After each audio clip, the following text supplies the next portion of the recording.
NTA ने जब जब एग्जाम करवाया है तब तब हुए हैं कोर्ट में अब तक 1100 मामले दर्ज। यही वजह तो नहीं है? जी हाँ, आपको बता दें, एक तरफ जहां पे लोकसभा में इंडिया जो है ब्लॉक वो सवाल उठाएगा, वो भी यहाँ नीट के एग्जाम में हुई धांधली को लेकर, और दूसरी तरफ एनडीए सरकार इस पर जवाब देने के लिए बैठी है तैयार।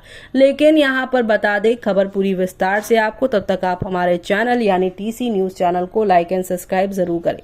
नेशनल टेस्टिंग एजेंसी 2017 से बनकर 2018 में एक्टिव हुई, तभी से कानूनी पचड़ों में फंसा ना शुरू हो गया। ये कानूनी पेचोखम खत्म होने के बजाय साल बढ़ता जा रहा है। नीट पेपर लीक या अनियमितता का ये पहला मामला नहीं है जब छात्रों या अभिभावकों ने एनटीए को कटघरे में खड़ा किया हो। इससे पहले भी एनटीए कई बार आरोपों में घेरे में आ चुका है। तो वहीं आपको बता दें कि यहाँ पर पता चला है कि भारत के सर्वोच्च न्यायालय और 25 उच्च न्यायालयों में से 22 में एनटीए के खिलाफ कुल 1100 मामले दायर किए गए हैं। गौरतलब है कि साल 2017 में एनटीए की स्थापना की गई थी। इसके बाद से एनटीए के खिलाफ दायर मामलों की संख्या में पिछले कुछ सालों में काफी ज्यादा यहाँ पर बढ़ोतरी हुई है। इतनी बढ़ोतरी हुई है जो हैरान कर देने वाली है। स्थापना के बाद एक साल तक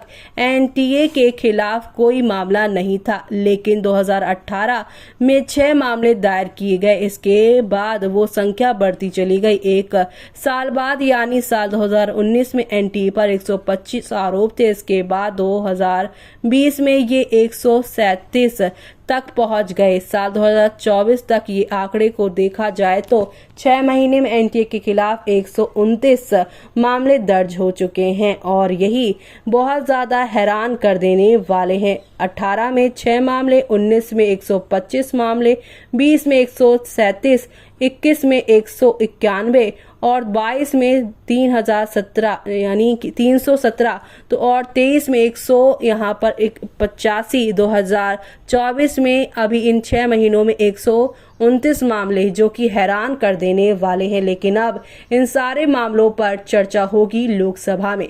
जी हाँ, आपको बता दें कि लोकसभा में आज नीट का मुद्दा उठाएगा इंडिया ब्लॉक। एनडीए ने भी जवाब देने की तैयारी शुरू कर दी है। लोकसभा अध्यक्ष ओम बिरला ने इमरजेंसी पर प्रस्ताव पढ़ा और अगले दिन राष्ट्रपति द्रौपदी मुर्मू ने अपने अभिभाषण में इमरजेंसी के दौरान की गई जातियों का जिक्र किया है। इसके बाद एक बार फिर से पक्ष विपक्ष आमने सामने आ खड़ा हो गया है। इंडिया गठबंधन सरकार को संसद में खुली छूट देने के मूड में नहीं है, जबकि सरकार भी पीछे हटने को तैयार नहीं है। अगले कुछ दिनों में राष्ट्रपति के अभिभाषण पर धन्यवाद प्रस्ताव पर चर्चा होने वाली है, लेकिन अभिभाषण जो हुआ है यहाँ पर विपक्ष सरकार पर नए हमले करने की तैयारी में है। तो वहीं कांग्रेस अध्यक्ष मल्लिकार्जुन अर्जुन खड़गे के आवास पर इंडिया गठबंधन के नेताओं की बैठक में नीट मसले पर विस्तार से चर्चा हुई। दरअसल इस बात पर आम सहमति थी कि विपक्ष नीट पेपर लीक पर चर्चा के लिए दबाव बनाएगा। बैठक में लोकसभा में विपक्ष के नेता राहुल गांधी, एनसीपी नेता शरद पवार और सुप्रिया सुले, डीएमके नेता कन्निमोझी, शिवसेना यूबीटी नेता संजय राउत, प्रियंका चतुर्वेदी और अरविंद सावंत, आप नेता संजय सिंह और संदीप पाठक और अन्य शामिल होंगे। वामपंथी नेता विकास रंजन भट्टाचार्य ने कहा है कि शुक्रवार को हम नीट के मुद्दे पर चर्चा की अपनी मांग पर अड़े रहेंगे। अब समय आ गया है कि सरकार इस पर जवाब दे। हम सोमवार से राष्ट्रपति के अभिभाषण पर धन्यवाद प्रस्ताव में भाग लेंगे। तो वहीं कांग्रेस अध्यक्ष राज्यसभा में विपक्ष के नेता भी हैं। उन्होंने सदन में उचित समन्वय सुनिश्चित करने के प्रयास में 3 दिनों के भीतर सदन के नेताओं के साथ 2 बैठकें की हैं। तो वहीं दरअसल इंडिया ब्लॉक शीर्ष नेताओं के बीच बढ़ती ताकत और सौहार्द के प्रदर्शन से एकता का संदेश देना चाहती इंडिया ब्लॉक के सभी नेता अध्यक्ष से शिष्टाचार भेंट करने गए बैठक के दौरान नवयुक्त विपक्ष के नेता राहुल गांधी ने अध्यक्ष से कहा है कि उनके संबोधन के दौरान आपातकाल का उल्लेख टाला जा सकता था और निश्चित रूप से इसमें राजनीतिक निहितार्थ थे। इंडिया ब्लॉक की ओर से ये आक्रामक रुख के कारण सदन में राजनीतिक गतिशीलता में बदलाव आया है, तो वहीं एनडीए का जवाबी हमला।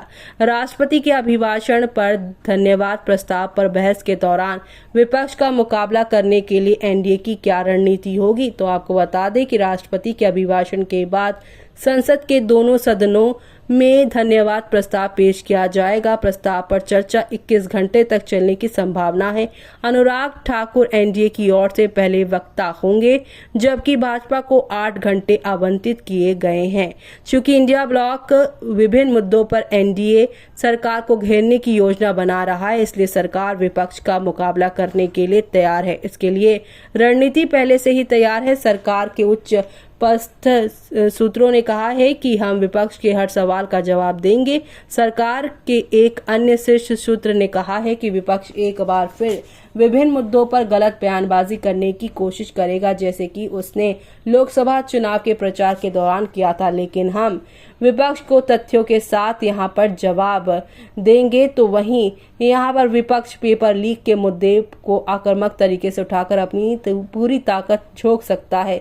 सरकार के सूत्रों ने कहा है कि सरकार इस मुद्दे पर विपक्ष के हर सवाल का जवाब देगी, क्योंकि इस सवाल और इस समस्या से निपटने के लिए सत्तारूढ़ दल से आवश्यक कदम उठाए हैं। इमरजेंसी बेनाम संविधान पर बहस ना छापने की शर्त पर एक वरिष्ठ नेता ने कहा है कि राष्ट्रपति के अभिभाषण पर धन्यवाद प्रस्ताव पर बहस के दौरान भाजपा इमरजेंसी का मुद्दा उठाएगी। इस मुद्दे पर विपक्ष को घेरने की रणनीति बनाई जा रही है। एनडीए के नेता संसद के अंदर और बाहर इस मुद्दे को उठाते रहे हैं और इस पर जोर देते रहे हैं। इस कैसे इमरजेंसी लगाना भारतीय लोकतंत्र के सबसे काले अध्यायों में से एक है।